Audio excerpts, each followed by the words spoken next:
jadi hari ini? Hari ini saya hadir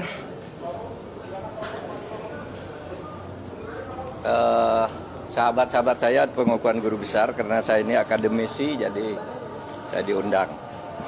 Tapi izinkan saya sekarang bicara 3 hal terkait pemilu. 4 hari terakhir saya istirahat sehingga banyak sekali wartawan kontak bagaimana saya dan mau apa. Saudara, ini saya mau apa? Apapun hasil dari Pilpres ini, saya akan terus berjuang untuk demokrasi dan keadilan. Jalan perjuangan untuk demokrasi dan keadilan bukan hanya pemilu. Pemilu hanya salah satu ekspresi demokrasi. Saya pernah tak di jabatan apapun pada tahun 2014 sampai 2016, tetapi tetap produktif berjuang dalam demokrasi dan penegakan hukum. Gerakan civil society dan kampus-kampus adalah sumber gerakan demokrasi dan perubahan dari otoritarianisme menuju demokrasi. Sejarah mengajarkan bahwa jika demokrasi disumbat, maka demokrasi akan selalu membuka jalan sendiri. Ini sejarah kita maupun sejarah dunia. Yang kedua, saya bicara tentang 2 hoax, yaitu tentang pemilu curang. Saya memang pernah mengatakan bahwa setiap pemilu, pihak yang kalah selalu menuduh yang menang itu curang. Saya katakan itu pada beberapa kesempatan, yaitu saat KPU periode Hasyim Asy'ari dibentuk. Datang ke tempat saya diberitahu bahwa awas, nanti ada gugatan bahwa pemilu ini curang. Begitu juga saya pidato itu secara terbuka saat pembentukan TV pemilu di Trans TV pada awal tahun 2023. Jadi saya katakan bahwa setiap pemilu yang kalah itu selalu menuduh curang. Itu sudah saya katakan di awal 2023. Tepatnya sebelum tahapan pemilu dimulai. Tapi jangan diartikan bahwa penggugat selalu kalah.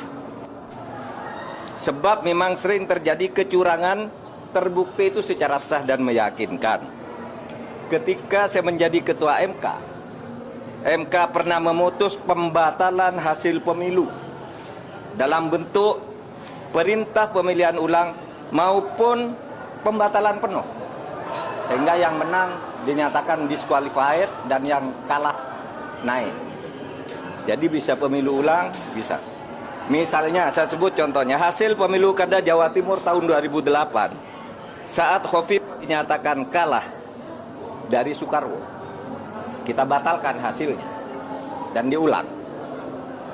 2 hasil pilkada Bengkulu Selatan, yang menang didiskualifikasi, yang di bawahnya langsung naik.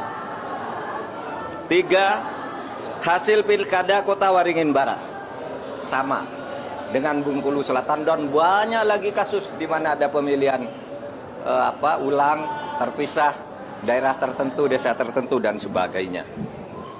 Nah, harus diingat bahwa untuk pertama kali istilah pelanggaran terstruktur, sistematis, dan masif itu muncul sebagai vonis pengadilan di Indonesia tahun 2008 ketika MK memutus sengketa Pilgub antara Khofifah dan Soekarwo. Saya waktu itu hakimnya. Dan setelah menjadi dasar, vonis-vonis lain untuk selanjutnya masuk secara resmi di dalam hukum pemilu kita. Jadi ini sudah menjadi jurisprudensi dan juga menjadi aturan di undang-undang, di peraturan KPU, di peraturan Bawaslu, itu ada. Gitu. Pelanggaran terstruktur, sistematis, dan masif itu. Jadi ini bukan hanya jurisprudensi sekali lagi, tetapi juga termasuk di dalam peraturan perundang-undangan, dan buktinya banyak pemilu itu dibatalkan, didiskualifikasi, ya. Saya nangani ratusan kasus tentang ini, banyak. Ada yang diulang beberapa ini, ada yang dihitung ulang dan sebagainya. Tergantung hakimnya punya bukti atau tidak, atau kalau sudah punya bukti, menerima bukti apa berani apa tidak. Berikutnya, hoax lagi tentang hubungan saya dan Ganjar.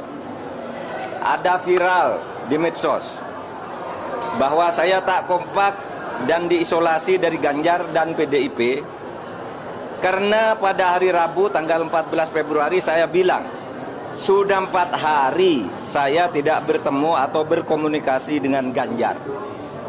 Padahal waktu itu ketika ditanya oleh wartawan Rabu pagi itu, kapan Pak terakhir ketemu Pak Ganjar? Saya bilang sudah 4 hari saya tidak berkomunikasi, tidak kontak. Kenapa? Karena sejak kampanye terakhir tanggal 10 Februari di Solo dan di Semarang, saya langsung umroh.